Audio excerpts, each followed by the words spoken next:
So verse 13, but all things that are reproved are made manifest by the light. Now that means reprove means all things of darkness that are being convicted in your life. Obviously, obvious sin, don't do it. Easy peasy. But talking more about, you can so go into your own natural soul and shut down all the lusts and all the voices. You can so develop love and joy and peace that anything in your natural mind that would be lack of peace, lack of joy, these are the fruits of the Spirit, lack of gentleness, lack of goodness, any of that still in your flesh. Now, I'm not saying you are guilty of sin, but talking about the voices and the mindset, the lusts and the fears and the emotions in the natural mind are so loud that, again, you don't have to use any of them as an excuse to sin, but you can so take the light of Christ and expose all them to the light and shut all that down and make it light.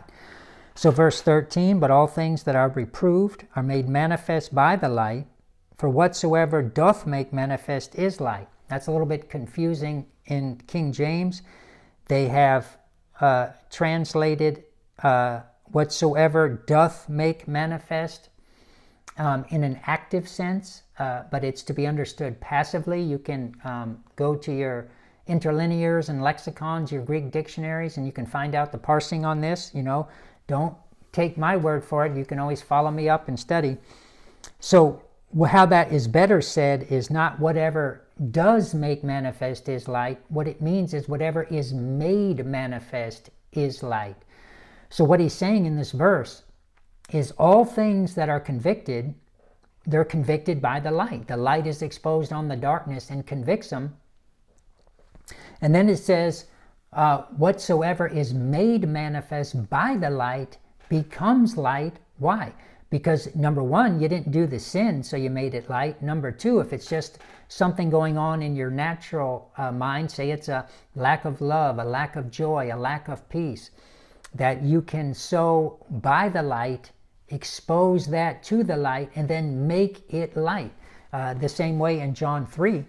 Remember when Jesus talking about people getting born again, those who didn't come to the light, it's because the light shined on their dark deeds and they wanted to keep their dark deeds, so they left the light.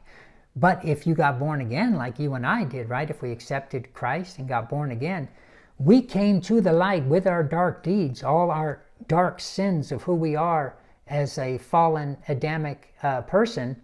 And what did we do? We accepted the light, so therefore all that darkness, all those dark deeds, through repentance and accepting Christ, they all became light. I became quickened from death to life. This is what Paul's talking about in Ephesians 5, is that you can so take the light of the new man, expose everything in this outer man to the light, and then make it light. Yes, on a simple level, by not doing the obvious sin, you've made that light. You've quickened that to light. The dark deed was exposed to the light.